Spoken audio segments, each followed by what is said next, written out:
Today, we're going to unlock a really simple but incredibly powerful idea from Gary Chapman's The Five Love Languages. Seriously, this is a concept that could totally change how you connect with the most important people in your life. It's all about understanding our emotional connections through a framework that's practical and, honestly, pretty easy to grasp. Have you ever been there? You're in a relationship, you're giving it your all, doing everything you can think of to show you care, but your partner still feels unloved? Or, maybe it's the other way around. It's such a common frustration, and more often than not, it just boils down to a simple communication breakdown. So, here's the core idea. We all speak different emotional love languages. Think of it just like a spoken language. You could be saying something with all the sincerity in the world, but if it's not in a language your partner actually understands, that beautiful message, it just gets completely lost. I mean, this analogy from Chapman just hits the nail on the head, right? It shows that just being sincere isn't enough. You can be shouting your love from the rooftops, but if your partner is listening for a whisper in a totally different language, all they're going to hear is noise. So what's the fix? Well, the good news is it's not as complicated as learning a whole new language overnight. Chapman breaks it all down into 5 specific, universal love languages. And learning these, that's the key to finally getting your message of love across loud and clear. So here they are, the big 5. Words of affirmation, quality time, receiving gifts, acts of service, and physical touch.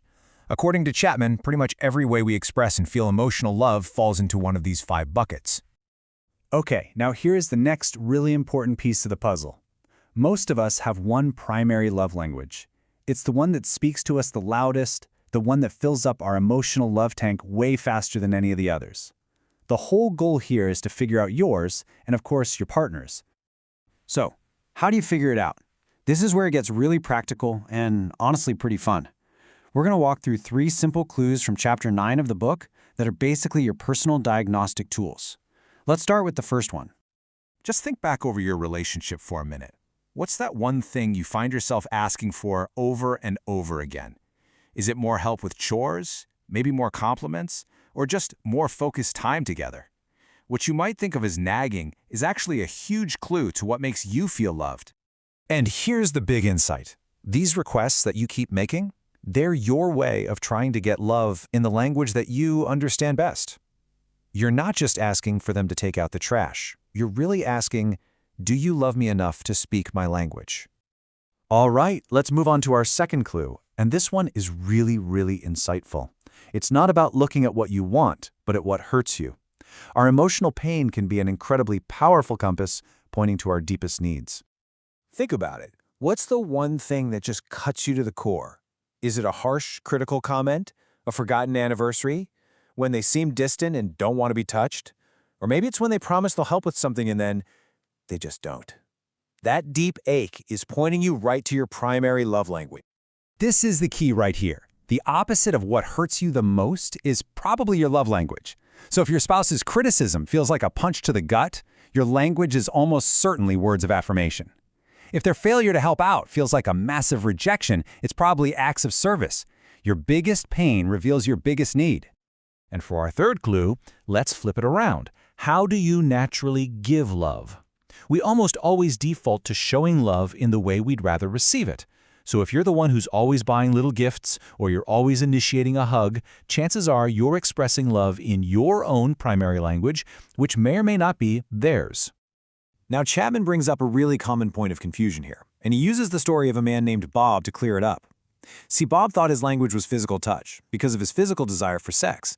But when he dug a little deeper, he realized what he emotionally craved most was his wife's praise. He needed to hear her encouraging words way more than he needed a back rub to feel truly deeply loved. Okay, so once you have a good idea of your language and your partner's, how do you start putting this into practice, like tonight? Well, Chapman suggests this simple, really powerful game that just cuts right to the chase and opens up communication right away. It's called Tank Check. You just ask your partner to rate their love tank from 0 to 10. Then, and this is the important part, you ask, what can I do to help fill it? This isn't a test. You're giving them a chance to tell you exactly what they need in their own language. Then all you have to do is take that action. It's direct, it's simple, and it absolutely works. This quote really captures the power of speaking the right language. Chapman tells the story about a husband who just could not get his head around the idea of love and laundry. But Chapman explained it like this: that deep, warm feeling of being loved that he got from physical touch, that was the exact same feeling his wife got when he performed an act of service, like doing the laundry.